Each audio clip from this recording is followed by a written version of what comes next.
Hello dear learners, PG is here and welcomes you in PG point. आप सभी के लिए एक ज़रूरी जानकारी ये है कि जिन बच्चों ने पीजी पॉइंट ऐप नहीं इंस्टॉल किया है, पीजी पॉइंट ऐप इंस्टॉल कर लीजिए। पीजी पॉइंट के नाम से ही हमारा टेलीग्राम चैनल है, यहाँ से जुड़ जाइए। पीजी पॉइंट ऐप पर आपको 2 कोर्स मिलेंगे, एक पेपर 1 का मिलेगा, एक पेपर 2 का मिलेगा, जिसमें आपको 2016 से लेकर के अब तक जितने भी प्रीवियस ईयर पेपर हुए हैं वो मॉडल पेपर मिलेंगे कुछ, मतलब जिनको आप खुद से सॉल्व करिए। यूनिट जितने भी हैं एनईपी 2020 के अकॉर्डिंग यूनिट वाइज आपको सब सिस्टम मिलेगा। जैसे कि यूनिट 1 है तो यूनिट 1 के एंड में जितने भी इंपॉर्टेंट शॉर्ट बन सकते हैं मैक्सिमम, जितने भी लॉन्ग आंसर मैक्सिमम बन सकते हैं सारे इंपॉर्टेंट, वो सब मिलेंगे। लगभग 80 से 100 थ्योरेटिकल क्वेश्चंस होंगे और थ्योरी अलग से दी गई है उसमें, है ना। मतलब यूनिट वाइज थ्योरी तो दी गई है, साथ में जो 80 से 100 क्वेश्चंस दिए गए हैं कंप्लीट, वही शॉर्ट और लॉन्ग मिला करके पूरी बुक में। अगर आप इनकी, अब 80 क्वेश्चंस होंगे मैक्सिमम, 100 भी नहीं कह सकते, 80 होंगे, 80 से कम ही होंगे इवन, है ना। तो अगर आप इनकी प्रैक्टिस कर लेते हैं तो विश्वास मानिए कि आप ना तो फेल होंगे, इवन आप टॉप कर जाएंगे, क्योंकि उससे बाहर पेपर में क्वेश्चंस आएगा ही नहीं।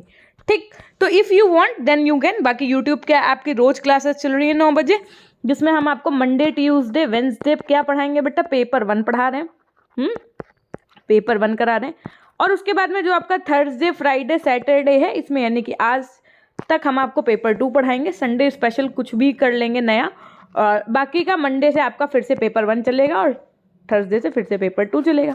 आज जितना हो जाएगा वहीं तक उसको हम स्टॉप कर देंगे।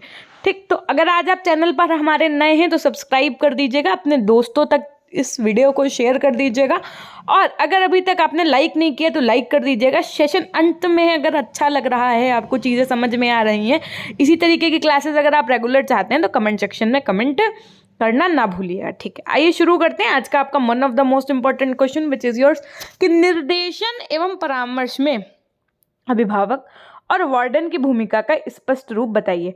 तो अगर मैं निर्देशन और परामर्श में अभिभावक की भूमिका की बात करूं तो सबसे पहले अभिभावक मतलब पेरेंट्स। देखो, निर्देशन का मुख्य ध्येय होता है व्यक्ति को बहुमुखी समंजन अथवा उसके सर्वांगीण विकास के परिप्रेक्ष्य में निर्धारित हो। उपरोक्त दोनों पक्षों पर विभिन्न कारकों का प्रभाव पड़ता है, जिसमें पारिवारिक पक्ष महत्वपूर्ण होता है। अगर मैं अभिभावक के पक्ष की बात करूं तो सबसे ज्यादा कौन महत्वपूर्ण इंपॉर्टेंट रोल आपका प्ले करता है, तो पारिवारिक पक्ष। क्यों? क्योंकि शुरू के दिनों में बच्चा सबसे ज्यादा कहाँ रहता है, परिवार के सदस्यों के मध्य में रहता है। तो उनमें क्या होता है, बच्चा उनसे ज्यादा जुड़ा हुआ होता है। बालकों के व्यक्तित्व पर घर की सामाजिक व सांस्कृतिक पृष्ठभूमि का प्रभाव पड़ता है, संपूर्ण रूप से पड़ता है। भाई Vygotsky का भी मानना था, आपने पढ़ा था फर्स्ट सेमेस्टर में, है ना।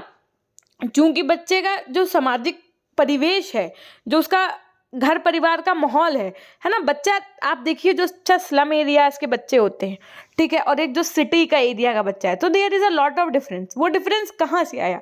अगर वातावरण का प्रभाव ना पड़े, समाज का प्रभाव ना पड़े, तो उन दोनों बच्चों के बीच में कोई अंतर नहीं होता। लेकिन एक्चुअल में अगर आप रियलिटी देख रहे हो तो अंतर होता है, यानी कि बच्चों पे वातावरण का, समाज का, पेरेंट्स का, परिवार का, सबका फर्क पड़ता है, और उसके जीवन उपागम, मानसिक विश्वास, मूल्य, उनका निर्धारण में परिवार की मुख्य भूमिका होती है। यानी कि एक बच्चे के जो मूल्य हैं, नैतिक गुण हैं, जो उनका मानसिक विकास है, जो उनके जीवन उपागम है, इसमें सबसे ज्यादा अगर मेन देखा जाए किसकी भूमिका होती है, तो परिवार की मुख्य भूमिका होती है। तो हम कह सकते हैं कि निर्देशन कार्यक्रम में उनकी भूमिका को निम्नांकित रूप से प्रस्तुत किया जा सकता है। कैसे? पहला, अभिभावक उपबोधक द्वारा निर्मित प्रपत्रों या वार्ता में वांछनीय सूचनाएं सही दें। बालक की भावी योजनाओं पर भी अभिभावकों का प्रत्यक्ष प्रभाव पड़ता है। वे अपनी इच्छा अनुसार बालक को व्यवसाय के लिए जाने को कहते हैं, परंतु वे बालक की रुचियों तथा मनोवैज्ञानिक पक्षों पर ध्यान नहीं देते हैं। वे अपनी महत्वाकांक्षाओं की पूर्ति बालक द्वारा करते हुए देखना चाहते हैं, कि परंतु अभिभावकों को अपने बालक से संबंधित जानकारी विद्यालयों से प्राप्त करनी चाहिए। होता क्या है, इधर बच्चे का जन्म हुआ नहीं कि उधर ही पता चले दादी माँ ने क्या कहा, अरे वाह लल्ला बड़ा होकर के डॉक्टर बनेगा। ठीक, उधर उसकी मम्मा ने कहा कि मैं तो ना इसको इंजीनियर बनवाऊंगी। उधर पापा ने कहा अरे वाह लल्ला तो अब हमारी दुकान देखेगा, हमको तो आराम मिल जाएगी। छोटा सा बच्चा एकदम जन्म हुआ है, ये नन्हे मुन्ने कीचू का, और पहले ही उनके बुआ ने कहा कि मैं तो जो है टीचर बनाऊंगी। मतलब सबने उसका भविष्य पहले ही निर्धारित कर दिया।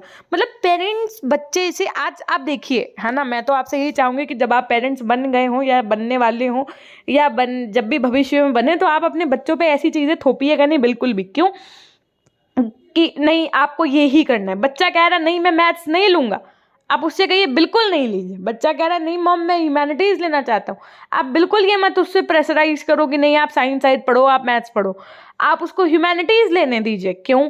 बच्चे जब अपनी रुचि के अनुसार कार्य करेगा, रुचि के अनुसार अपने विषयों का चयन करेगा, तो वो उस क्षेत्र में कुछ बहुत अच्छा कर पाएगा, है ना। और अगर आप उस पर प्रेशर दे करके बोलोगे नहीं मैथ्स लो, मैथ्स लो, मैथ्स में फील्ड आता है, किसी भी सेक्टर में जा सकते हो एंड ऑल, तो बच्चा जबरदस्ती की पढ़ाई करेगा। वो उसका एरिया ऑफ इंटरेस्ट है ही नहीं, उसमें वो उतना अच्छा नहीं कर पाएगा। तो बजाय कि आप अपनी चीज़ों को बच्चे पे थोपिए, उससे बेहतर ये है कि आप एक जो पीटीएम होती है उसमें पेरेंट्स, एज अ पेरेंट्स जब आप पीटीएम में अटेंड कर रहे होते हैं ना, तो वहाँ पे टीचर्स से जानिए कि आपका बच्चा किस विषय में बहुत ज़्यादा इंटरेस्टेड है, या वो हमेशा किस चीज़ में बहुत ज़्यादा रुचि ले रहा है ना। तो आप उसको उस फील्ड की तरफ क्या करिए, मोटिवेट करिए और उसको पढ़ने के लिए कहिए, है ना। तो ये होती हैं बातें, ना कि आपको ये करना कि बच्चे का जन्म होते ही बेटा इंजीनियर बनेगा, दादा बनेगा ना। विद्यार्थियों की शैक्षिक व्यवसायिक योजनाएं समस्त सूचनाओं के परिप्रेक्ष्य में बनानी चाहिए। इसमें अभिभावकों का सहयोग अपेक्षित है, क्योंकि संभव है ये उनकी योजना से क्या हो, भिन्न हो। निर्देशन एवं परामर्श में आप देखो वार्डन की क्या भूमिका होती है। वर्तमान में अनेक विद्यार्थी छात्रावास में रहते हैं। सबको पता है कि बहुत सारे बच्चे अब आजकल कहाँ रह रहे हैं, अपनी पढ़ाई के लिए, अपनी स्टडीज के लिए हॉस्टल में रहते हैं। कहाँ रहते हैं? हॉस्टल में रहते हैं। इन विद्यार्थियों की समस्याएं दिवा विद्यार्थियों से भिन्न हो सकती हैं। छात्रावास में अधीक्षक पद पर नियुक्ति सामान्यतः शिक्षित व्यक्ति की ही होती है, और कहीं कहीं विद्यालय के ही किसी शिक्षक को ये उत्तरदायित्व सौंप दिया जाता है। निर्देशन की दृष्टि से अगर हम देखें तो वार्डन की भूमिका इस प्रकार होनी चाहिए। निर्देशन की समझिएगा, गाइडेंस की अगर मैं साइड से देखूं तो जो वार्डन होते हैं ना, इनका रोल कैसा होना चाहिए, एक वार्डन को कैसा होना चाहिए, आइए समझते हैं, है ना। तो वो छात्रावास को केवल ठहरने का स्थान या समय गुजारने हेतु ही ना समझे, वरन छात्रावास को भी शिक्षा व विद्वता को प्रोन्नत करने में, उत्तम नेता तथा नागरिक बनाने का स्थान स्वीकृत करे। वार्डन विद्यार्थियों के साथ स्नेहपूर्ण बर्ताव करे तथा उनमें आत्मविश्वास जागृत कर अपनी अस्मिता की पहचान बनाने में सहायता करे। छात्रावास कोई अलग अलग द्वीप की भांति नहीं है, वरन ये विद्यालयी पाठ्यक्रम तथा पाठ्य सहगामी क्रियाओं का एक अभिन्न अंग है। अतः वार्डन के कार्य क्या होने चाहिए वो हम अभी आपको बताते हैं, लेकिन एक्चुअल में जो आपका छात्रावास है तो उसका एक तरीके से देख रेख सब चीज़ें कौन करता है, वार्डन करता है या करती है।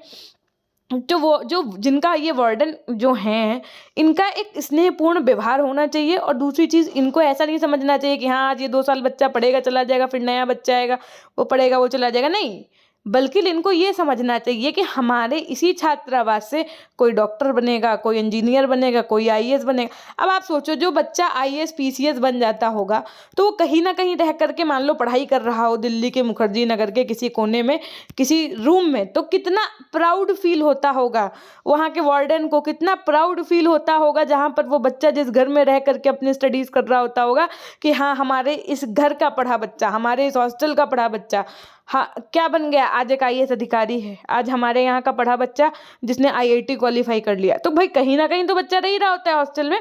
तो कहने का आशय ये है कि एक वार्डन को ये समझना चाहिए कि ये क्या है, बच्चों के पाठ्यक्रम का, ये बच्चों की पढ़ाई का एक हिस्सा है ना। यहीं से शिक्षक डॉक्टर इंजीनियर निकलते हैं। तो वार्डन के क्या कार्य होने चाहिए वो समझिए। विद्यार्थियों को छात्रावास के नियम तथा परंपराओं से अवगत कराएं। मतलब जो भी वहाँ के नियमों के 8 बजे के बाद आप नहीं जा सकते हैं, है ना, जब तक पेरेंट्स की कॉल नहीं आएगी, गर्ल्स को नहीं जाने दिया जाएगा किसी ऐसे अन्य लोगों के साथ नाइट आउट के लिए या एंड ऑल। मतलब जो भी चीज़ें वहाँ के नियम हों, जो भी परंपराएं हों, उनसे रूल्स एंड रेगुलेशंस के बच्चों को क्या कराना, अवगत कराना। समूह में रहने तथा समस्याओं का समाधान सामूहिक रूप से करने में सहायता प्रदान करने में ये एक वार्डन के कार्य हैं। और क्या है, भावात्मक रूप से अस्थिर बालकों की सहायता करना ताकि वह सामान्य विद्यार्थियों की तरह बन सके। मतलब बहुत बच्चे होते हैं ना, जैसे पहली बार हॉस्टल जाते हैं तो रोई रोई, मतलब रोई रोई नहीं, बहुत सैड हो जाते हैं, उनको घर जैसा माहौल नहीं मिल पाता है। भाई घर पे क्या है, स्पेशली अगर मैं देखूं तो हाथ पे खाना मिलता है लड़कों को भी और लड़कियों को भी। बहुत से ऐसे घर होते हैं ना जिनमें बहुत केयर की जाती है बच्चों की एंड ऑल। अब जब बच्चा फिर वो हॉस्टल जाता है तो उसको उतना ही ज़्यादा लाड प्यार की आवश्यकता होती है जो उसको मिल नहीं पाता है, तो भावात्मक रूप से क्या होता है, अस्थिर हो जाता है। तो ये एक कार्य वार्डन का है कि वो उसको उसमें इसकी मदद करे और सामान्य विद्यार्थियों की तरह वो बच्चा भी जिंदगी जी पाए और हॉस्टल लाइफ में अपना अच्छा काम जिसके जिसके लिए वो आया है वो उस काम को कर पाए। विद्यालय से विद्यार्थियों के बारे में समस्त सूचनाएं संकलित करना, उनके स्वास्थ्य उपलब्धि, व्यवहार एवं समस्याओं आदि संबंधित, ताकि उनके आधार पर विद्यार्थियों की देखरेख की व्यवस्था कर सके। विद्यार्थियों में उत्तरदायित्व की भावना विकसित करने हेतु उन्हें छात्रावास में विभिन्न समितियों का निर्माण कर कार्य सौंपना। आवश्यकता पड़ने पर उन विद्यार्थियों को जो विशेष समस्या या रोग से ग्रस्त है विशेषज्ञों के पास रेफर करना, ये सब वार्डन के कार्य हैं। छात्रावास संबंधी विद्यार्थियों द्वारा अनुभूत समस्याओं पर गंभीरता से विचार करके समाधान करने का प्रयास करना। विद्यार्थियों से पारस्परिक सौहार्दपूर्ण संबंध बनाए रखना ताकि वे घर जैसा माहौल छात्रावास से अनुभव कर सके तथा अपनी भावनाओं को निसंकोच वार्डन से कह सके। मतलब एकदम घर जैसा बच्चे को माहौल देना चाहिए, है ना, एकदम, ताकि ना बच्चा बिल्कुल बिना डरे, पता वार्डन ना हो गए हुआ हो गए तो वार्डन से बिना डरे वो अपनी बात को कह पाए अगर उसको किसी चीज़ की समस्या है, या पता चले वो इतना डर रहे हैं तो वार्डन के सामने चूने ही निकल रही है, ये नहीं होना चाहिए, है ना। विद्यार्थियों में आत्म अनुशासन, पहल करने की क्षमता, दूसरों के साथ मिलजुल कर कार्य करने की प्रवृत्ति को प्रोत्साहन दे।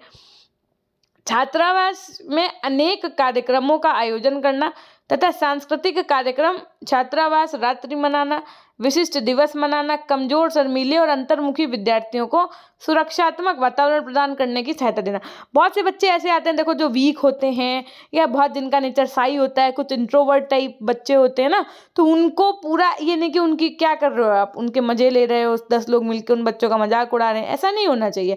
मिलजुल कर रहना चाहिए। और नो डाउट कि एक समय ऐसा आता है कि जब अंतर्मुखी वाला बालक है ना, वो हॉस्टल लाइफ में जा करके जब बाहर निकलता है तो वो एक्सट्रोवर्ट वाला यानी बहिर्मुखी बन जाता है ना। इतना अच्छा होता है, इतनी अच्छी होती है ये लाइफ, जिन्होंने जी होगी उनको पता भी होगा। देखिए लूप एंड फॉल्स तो आप किसी भी सेक्टर में जाएंगे आपको मिलेंगे, लेकिन अगर आप जीवन के हर एक पहलू को जी पा रहे हैं ना, तो ये समझिए कि आप अपनी लाइफ के बेस्ट पार्ट जी रहे हैं। पता है आईएएस एक अधिकारी जब बनता है ना, तो आप उससे पूछो तो वो यही बताएगा कि आईएएस बनना और उसके बाद की जो मेरी लाइफ की जर्नी है वो इतनी अल्टीमेट नहीं है जितनी मेरी आईएएस तक, मतलब आईएएस बनने तक की जर्नी थी। मतलब जो उसका ये स्ट्रगलिंग टाइम था, है ना, जो जब उन्होंने पढ़ाई की होगी, जो उनके दिन थे, वो अब ऐसे समझ लो आप, जैसे आप अपने ग्रेजुएशन में आ गए, 12th तक तो आपको नहीं पता था ना कि ज़िंदगी सबसे अच्छी तो 12th तक ही होती है। सिलेबस डिफाइन है, सब कुछ डिफाइन है, ये तक पता है कब पेपर होने हैं, हो रहे हैं। अब ग्रेजुएशन में जब आप पहुँचे, जब आप कॉम्पिटिटिव की दुनिया में है, कॉम्पिटिशन की दुनिया में, तो क्या आपको ये पता है कि कब क्या होना है? नहीं ना। तो बस वैसे ही होता है। तो जीवन में कुछ भी निश्चित नहीं है। जैसे हॉस्टल लाइफ के विषय में आपने वार्डन के विषय में पढ़ा, तो किसी चीज़ को इतना डरावना नहीं समझिए, बहुत अच्छी सी चीज़ें होती हैं, बहुत अच्छे से लोग पढ़ाई करते हैं हॉस्टल में रह करके। देखो न, बहुत निगेटिविटी ना होनी चाहिए और ना फैलानी भी चाहिए, ठीक। एक बहुत अल्टीमेट लाइफ होती है अपने आप में, वो भी। किसी विद्यालय के निर्देशन सेवा के संगठन की आधारभूत आवश्यकताओं का उल्लेख कीजिए। या ये क्वेश्चन और कैसे पूछा जा सकता है कि स्कूल निर्देशन सेवा को संगठित करने के सिद्धांतों की विवेचना दीजिए। या और किस तरीके से पूछा जाता है क्वेश्चन कि किसी प्राइवेट विद्यालय में निर्देशन कार्यक्रम से आप किस प्रकार संगठित करेंगे, या विद्यालय निर्देशन सेवा के प्रमुख कार्य क्या हैं। तो हम इन चारों क्वेश्चंस को हम आप इस आंसर में कवर कर रहे होंगे। तो क्वेश्चंस 4 हैं लेकिन उत्तर सबका एक ही, ठीक। आइए देखते हैं क्या। तो सबसे पहले है कि विद्यालय के निर्देशन सेवा को संगठित करने के प्रमुख सिद्धांत। हम्फ्री तथा टेक्सलर द्वारा निर्देशन सेवाएं के नामक पुस्तक में स्कूल निर्देशन सेवा संगठन के प्रमुख सिद्धांतों का उल्लेख किया गया है। सिद्धांत कौन कौन से? पहला है आपका उद्देश्य परिभाषित करना। स्कूल निर्देशन सेवाओं के संगठन करते हुए पूर्ण निर्देशन कार्यक्रमों के उद्देश्य को स्पष्ट परिभाषित कर लेना चाहिए। ऐसा करते समय संख्या के आदर्शों तथा विद्यार्थियों की आवश्यकताओं को ध्यान में रखना चाहिए। कार्यों को निर्धारित करना, यानी निर्देशन सेवा द्वारा किए जाने वाले कार्यों की सूची पहले ही बना लेनी चाहिए। कार्यों का वितरण, निर्देशन कार्यक्रम की सफलता के लिए आवश्यक है कि इस कार्यक्रम में संलिप्त व्यक्तियों के कार्यों का वितरण पहले ही कर दिया जाए, जिससे प्रत्येक व्यक्ति को ये ज्ञात हो जाए कि उसको नया क्या क्या कार्य करने हैं। और इन कार्यों को वितरण यानी कि सबको अपना, जैसे मान लो घर में है, क्या दिया भैया, सुबह का नाश्ता तुम बना लेना, दोपहर का खाना तुम बना लेना, शाम का काम हम कर लेंगे, रात का हम कर लेंगे, बर्तन धो हम सो जाएंगे, हैं। तो वैसे ही जो कार्य का वितरण कर दिया जाता है इनमें व्यक्तियों के बीच में और कर्मचारियों की योग्यताओं के अनुसार वो होना चाहिए। ये नहीं कि पता चले पढ़ाने वाला काम आप जो है ऐसे इंसान को दे दो जिसको उस विषय का बिल्कुल नॉलेज ही ना हो। ये नहीं करना है आपको, है ना। जो जिसके लिए एलिजिबल है आप उसको वो काम दीजिए। निश्चित अधिकार क्षेत्र, जिन कर्मचारियों को आवश्यक कार्य सौंपे गए हैं उन्हें उनके अधिकार क्षेत्रों से संबंधित जानकारी करवाना चाहिए। संबंधों को स्पष्ट करना, निर्देशन सेवाओं में कार्यरत कर्मचारियों को उनके संबंधों की स्पष्ट जानकारी होनी चाहिए। इसके साथ ही उसी संख्या के अन्य कर्मचारियों के साथ उनके निर्देशन उत्तरदायित्वों के अनुरूप संबंधों का स्पष्टीकरण निश्चित होना चाहिए। निर्देशन संगठन का स्वरूप कैसा होना चाहिए, तो समझिएगा बात को। स्कूल निर्देशन सेवा के संगठन से पहले इसका स्वरूप निश्चित कर लेना चाहिए। ये इन सेवाओं में सम्मिलित है। कर्मचारियों की संख्या, आकार, धन की व्यवस्था इत्यादि ये सब चीज़ें क्या है, निर्देशन संगठन के स्वरूप में सम्मिलित हैं। अगर मैं सरलता की बात करूं तो स्कूल निर्देशन सेवा का संगठन जटिल प्रकृति का नहीं होना चाहिए।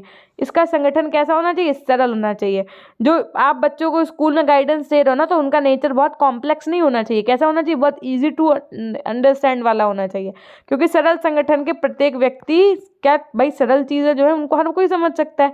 इसी बात के पीछे क्रो ने इसी संबंध में क्या सुझाव दिया कि सर्वप्रथम सबसे पहले तो ये तय कर लेना चाहिए कि निर्देशन कार्यक्रम में कितने व्यक्तियों तथा कितने समय की आवश्यकता होगी। मतलब कितने टाइम के लिए बच्चों को गाइड करना है और कितने लोगों को एक बार में गाइड करना है। कर्मचारियों में कितनी वृद्धि करने की आवश्यकता है। क्या निर्देशन की विभिन्न गतिविधियों का संचालन करने के लिए स्थान या भवन पर्याप्त है, यानी कि जहाँ पर हम बच्चों को बैठाएंगे, है ना, वो क्या ठीक है ना, उसके हिसाब से स्टेज और सीट्स अवेलेबल हैं। स्कूल में उपलब्ध अध्यापक एवं अन्य कर्मचारी निर्देशन कार्यक्रम में अनिश्चित समय और शक्ति लगाने में योग्य और समर्थ हैं कि नहीं है।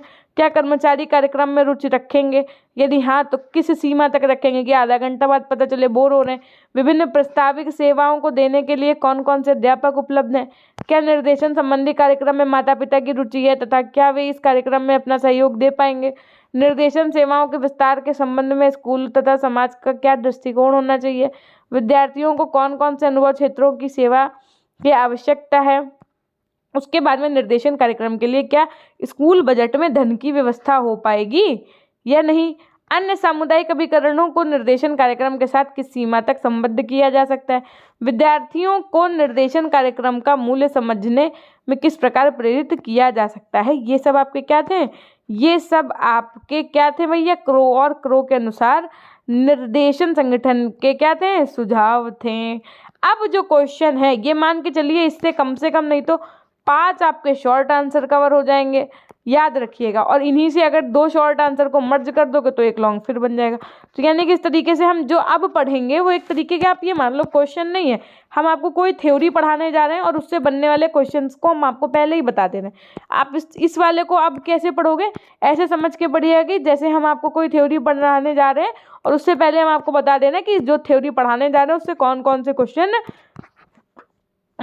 बन सकते हैं। तो कौन कौन से क्वेश्चन बन सकते हैं, देखो भाई, पहला तो अगर लॉन्ग क्वेश्चन पूछा जाएगा तो वो इस तरीके से कि निर्देशन सेवा में विद्यालय स्तर पर कार्यरत प्रमुख व्यक्तियों की भूमिका का विस्तार पूर्वक उल्लेख कीजिए।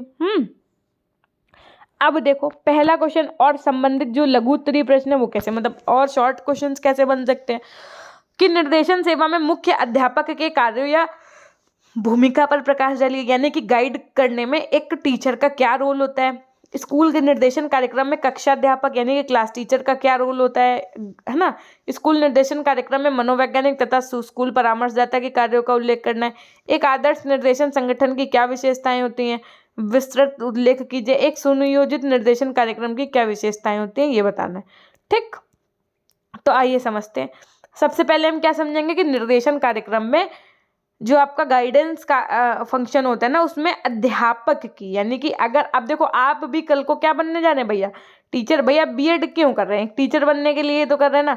अब अब एज आ टीचर यानी कि एक शिक्षक होने के नाते या एक शिक्षिका होने के नाते आपको गाइडेंस देते समय, बच्चों को निर्देशित करते समय किन बातों का ध्यान रखना है, लेकिन एक शिक्षक के रूप में आप बच्चों को किस प्रकार से निर्देशित करेंगे, इसको बहुत अच्छे से पढ़िएगा। क्योंकि ये ना सिर्फ चैप्टर समझ के ना पढ़ो, ये भावनाओं से जोड़ के समझो, करिए इसको। क्यों? क्योंकि ऐसे क्वेश्चंस पूछने का आशय ही यही है एग्जामिनर का, कि आपने कितने अच्छे से अपनी पढ़ाई को कंटिन्यू कर रखा है। अब आइए समझते हैं कि क्या होती है भूमिका एक मुख्य अध्यापक की निर्देशन कार्यक्रम में। किसी भी स्कूल में मुख्य अध्यापक का स्थान सबसे महत्वपूर्ण होता है। वह पूरी संस्था का प्रधान होता है। स्कूल की समस्त कार्यप्रणाली मुख्य अध्यापक की योग्यता और प्रशासकीय क्षमता पर निर्भर करती है। निर्देशन को शिक्षा का अनिवार्य भाग माना गया। भैया गाइडेंस को एक एजुकेशन का बहुत कह सकते हैं कंपलसरी पार्ट माना गया है। अतः मुख्य अध्यापक पर निर्देशन कार्यक्रम का दायित्व भी सौंपा जाना चाहिए। मुख्य अध्यापक का निर्देशन सेवा की व्यवस्था भी संभालनी आवश्यक है।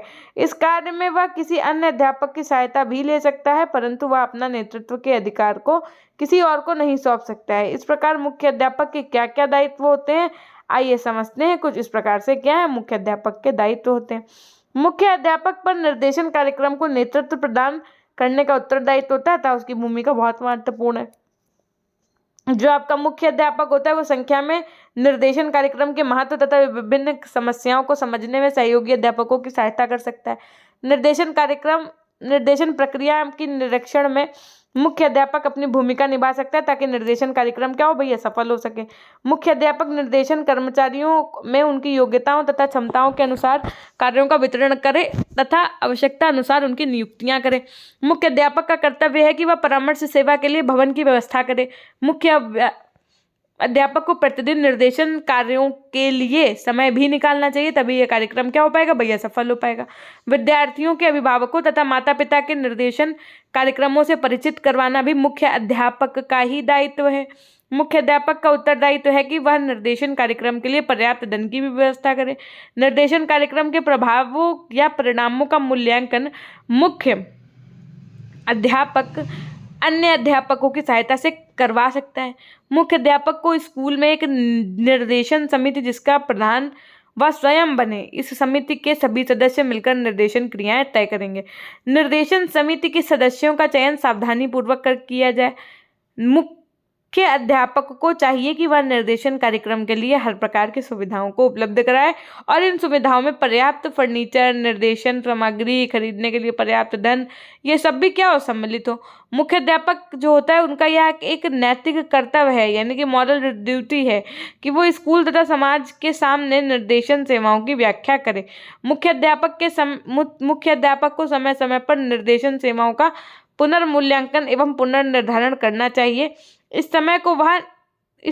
कार्य को वह निर्देशन समिति के सुपुर्द कर सकता है। ये समिति कार्यक्रम में सुधार के लिए सिफारिशें करे। इन सिफारिशों को लागू करने का उत्तरदायित्व मुख्य अध्यापक पर होना चाहिए।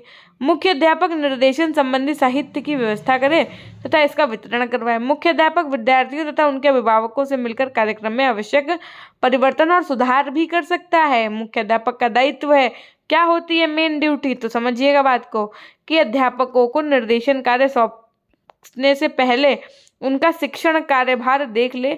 जिन अध्यापकों को निर्देशन का कार्य दिया जाता है उनका शिक्षण कार्यभार कम कर देना चाहिए। पता चले आप उनको एक साथ वर्कलोड हो रहा है एक टीचर पे, तो ऐसा नहीं होना चाहिए। अध्यापकों को निर्देशन कार्य का प्रशिक्षण देने के लिए मुख्य अध्यापक सेवाकालीन शिक्षा का आयोजन करे और इस कार्य हेतु योग्य तथा विशेषज्ञ व्यक्तियों को आमंत्रित किया जाना चाहिए। विद्यालय में भी अध्यापकों के लिए अंशकालीन पाठ्यक्रम शुरू किए जा सकते हैं। तो ये तो हो गई मुख्य अध्यापक की भूमिका। अब निर्देशन कार्यक्रम में कक्षा अध्यापक की क्या क्या भूमिका है। तो सबसे पहले विद्यार्थियों के व्यक्तित्व का विकास। एज अ क्लास टीचर भाई आप भी बनेंगे कभी ना कभी, तो आपको बच्चों के व्यक्तित्व यानी कि उनकी पर्सनालिटी के डेवलपमेंट पे, है ना, वो किस तरह बोल रहे हैं, खा रहे हैं, खेल रहे हैं, और अपने से बड़ों से कैसे बात कर रहे हैं, अपने से छोटों से कैसे बात कर रहे हैं। तो इन सब चीज़ों में जो व्यक्तित्व का उनका जो पर्सनालिटी का डेवलपमेंट होता है उस पर एक क्लास टीचर की बहुत इंपॉर्टेंट कह सकते हैं हम रोल होता है। उसके बाद में व्यावसायिक सूचना प्रदान करना, ये भी एक क्लास टीचर का काम है। बच्चा कहता है कि नहीं मैम मेरे को डॉक्टर बनना है, या बच्चा कहता है नहीं मैम मेरे को आपके जैसे टीचर बनना है, तो आप उसको क्या समझाएंगे कि डीएलएड कर लीजिए या बीएड कर लीजिए या बीएड कर लीजिए, ये आपके इस फील्ड के लिए मोस्ट इम्पॉर्टेंट है। मैम कहाँ से कर लें, अगर बच्चा पूछे तो आप बता दो कि बेटा टॉप 6 कॉलेज ये हैं, इसके लिए आपको ये एग्ज़ाम क्रैक करना पड़ेगा, तब आपको जॉब लगेगी, या तब नहीं तब आपको कॉलेज अलॉट होगा, फिर वहाँ से आपकी प्लेसमेंट हो जाएगी। तो इस तरीके की चीज़ें जो आप गाइड करोगे ना, वो एज अ टीचर ये आपकी रिस्पॉन्सिबिलिटी है कि आप चीज़ों को इस तरीके से बच्चों के समक्ष प्रेषित कर पाएँ। उसके बाद में देखो क्या है, विद्यार्थियों को जानना, यानी कि एक क्लास टीचर को सिर्फ आ करके मतलब कह सकते हैं हम टाइम पास नहीं करना है, बल्कि उसको ये भी जानना चाहिए, क्या जानना चाहिए कि जो उसकी क्लास में बच्चे पढ़ रहे हैं उनका रोल क्या है, वो कैसे पढ़ रहे हैं, मतलब अच्छे से पढ़ पा रहे हैं कि नहीं पढ़ पा रहे हैं चीज़ों को, है ना। उसके बाद में अध्यापक विद्यार्थियों की विभिन्न योग्यताओं से परिचित है। सभी विद्यार्थी एक समान नहीं होते, उनमें कुछ विभिन्नताएं होती हैं, अतः प्रत्येक विद्यार्थी को एक स्वतंत्र इकाई समझना चाहिए। अध्यापक को ये सोचकर विद्यार्थियों से व्यवहार करना चाहिए कि उनके प्रत्येक व्यवहार का कोई ना कोई कारण होता है, इसलिए विद्यार्थी ये व्यवहार करता है। अध्यापक विद्यार्थियों को पूरे दिल से स्वीकार करे। विद्यार्थी के प्रति अध्यापक को निराशावादी दृष्टिकोण नहीं रखना चाहिए। विद्यार्थियों की योग्यताएं और विशेषताओं को जानने के लिए अध्यापक को मनोवैज्ञानिक होना आवश्यक है। अगर मैं परामर्श की बात करूं तो परामर्श प्रदान करने के लिए एक अध्यापक को निम्नलिखित बातों का ध्यान रखना चाहिए कि अध्यापक विद्यार्थियों की रुचि, अभिरुचि, आवश्यकताएं, उपलब्धताएं और इन पर अध्ययन करें। सबसे पहले तो आप बच्चों को जानिए, बच्चा किस के इंटरेस्ट क्या है, बच्चा आपसे क्या जानना चाहता है, उसको उस विषय में आप अपनी परामर्श प्रेषित कर सकते हैं। ये नहीं कि बच्चा बनना चाहता है डॉक्टर, आप उसको इंजीनियर बनने के लिए मोटिवेट किए ही जा रहे हो, ऐसा नहीं होना चाहिए। अध्यापक उन विद्यार्थियों के साथ व्यक्तिगत संपर्क करें जिनको विषय के चयन या किसी व्यवसाय के चयन में समस्या आ रही है। युवा विद्यार्थी की भावात्मक समस्याओं को समझे तथा उनका समाधान करे। इसके अतिरिक्त भारत सरकार ने शिक्षा मंत्रालय द्वारा प्रकाशित शैक्षिक एवं व्यावसायिक निर्देशन की पुस्तिका में भी निर्देशन कार्यक्रम में अध्यापक के उत्तरदायित्व का उल्लेख किया है। सूचना एकत्रित करना, रुचियों और अभिरुचियों का विकास, उसके बाद में नैतिक विकास की सहायता में बच्चे की मदद एक टीचर क्या कर्तव्य है कि करे। इस प्रकार एक अध्यापक के निर्देशन कार्यक्रम में कुछ इस प्रकार से भूमिका होती है। क्या होता है कि विद्यार्थियों से संबंधित जानकारी एकत्रित करनी और उसका संचित अभिलेख तैयार करना, समस्याग्रस्त बालकों की केस हिस्ट्री तैयार करना, है ना। जो बच्चे मान लो कोई पिछड़ा वर्ग मतलब कोई पिछड़ा बालक है, मतलब पिछड़ा का मतलब जैसे मान लीजिए कोई दिव्यांग बच्चा है ना, तो उसकी पूरी केस हिस्ट्री तैयार करना। विद्यार्थियों की समायोजन संबंधी समस्याओं को ज्ञात करना कि भाई पहले बच्चा अच्छे से रहता है, अब क्लास में बहुत इरिटेटिंग नेचर हो गया है, मारता है, पीटता है, बच्चों के साथ अच्छे से बिहेव नहीं करता है, तो ऐसा क्यों हो रहा है, इसकी जानकारी। विद्यार्थियों के माता पिता तथा अभिभावकों और मुख्य अध्यापकों को विद्यार्थी से संबंधित रिपोर्ट भेजना, है ना। उनकी रिपोर्ट तैयार करने के बाद में पहुंचाना भी उसको। विद्यार्थियों को व्यक्तिगत परामर्श प्रदान करना, है ना, बच्चे को अपनी गाइडेंस देना। उसके बाद में कक्षा में आदर्श वातावरण तैयार करना, विद्यार्थियों को विभिन्न परिस्थितियों में अवलोकन करना, अभिभावक अध्यापक गोष्ठी में सक्रिय भाग लेना, विद्यार्थियों को उनके अधिकतम विकास के विभिन्न अवसर प्रदान करना। उसके बाद में विद्यार्थियों के अध्ययन हेतु विभिन्न विशेषज्ञों की सहायता लेना, विद्यार्थियों को उनकी उन्नति के मूल्यांकन में सहायता करना, विद्यार्थियों को शैक्षिक, व्यावसायिक तथा सामाजिक क्षेत्रों में समायोजन में सहायता प्रदान करना और अन्य निर्देशन कार्यकर्ताओं को अपना सहयोग देना। ये किसके काम है? ये सारे काम है एक शिक्षक के, एक क्लास टीचर के, है ना, बच्चे को अच्छे से चीज़ों को मैनेज करवाने में। ठीक, अब देखो नेक्स्ट है कि स्कूल निर्देशन कार्यक्रम में मनोवैज्ञानिक की भूमिका अथवा कार्य क्या है। तो अब भाई स्कूल का क्या रोल है, यानी कि विद्यालय का क्या रोल है, तो ये हम आपको समझाएंगे अब ऑन एंड, ये मान के चलिए जब नेक्स्ट थर्सडे आएगा तब। उसके बाद में फिर आपका ये क्वेश्चन नंबर 8 करवा देंगे और फिर आपका लघु उत्तरीय प्रश्न करवा देंगे। ये चैप्टर हो जाएगा आपका एंड नेक्स्ट वीकेंड में आने वाले, ठीक है। फिर हम लोग करेंगे आपका नेक्स्ट चैप्टर शुरू, जो कि आपका किससे संबंधित रहने वाला है, जो कि आपका चैप्टर नंबर 4 होगा। ये मान के चलिए अब आपका नेक्स्ट वीक तक ये और चलेगा, उसके बाद में आपका चैप्टर नंबर 4 शुरू हो जाएगा। क्योंकि अब हम आपको मंडे से क्या पढ़ाएंगे भैया, मंडे, ट्यूसडे, वेंसडे। कल तो कुछ नया ले आएंगे, नहीं तो देखते हैं कल कोई अच्छा सा वीडियो ले आएंगे। मंडे, ट्यूसडे, वेंसडे आपको क्या चलेगा, पेपर 1 हम शुरू कर देंगे, है ना। तो अगर सेशन पसंद आया है तो सब्सक्राइब कर दीजिएगा, चैनल को करना है सेशन पसंद आया है तो लाइक कर दीजिएगा, कमेंट सेक्शन में छोटा सा कमेंट कर दीजिएगा। जो बच्चे हमारे पीजी पॉइंट ऐप से नहीं जुड़े हैं जुड़ जाइए, वहाँ पर हम आपको बहुत सारी चीज़ें अच्छी अच्छी दे चुके हैं ऑलरेडी। जिन्होंने कोर्स नहीं लिया है कोर्स ले लीजिएगा। कोर्स से संबंधित किसी चीज़ में दिक्कत आ रही है तो आप हमको टेलीग्राम पे मैसेज कर सकते हैं, या इंस्टाग्राम का अकाउंट हमारा पीजी पॉइंट ऑफिशियल के नाम से है ना। आप हमको सर्च करके वहाँ पर भी मैसेज अपने फॉरवर्ड कर सकते हैं, मैं देख लेती हूँ टाइम टू टाइम। तो ये थी एक छोटी सी जानकारी। मिलते हैं हम आपसे नेक्स्ट क्लास के माध्यम से, तब तक के लिए अपना ध्यान रखिएगा, हमेशा खुश रहिए, मुस्कुराते रहिए, कभी अपने लिए तो कभी अपनों के लिए। तो then take care, bye bye, love you all, love you my dear class.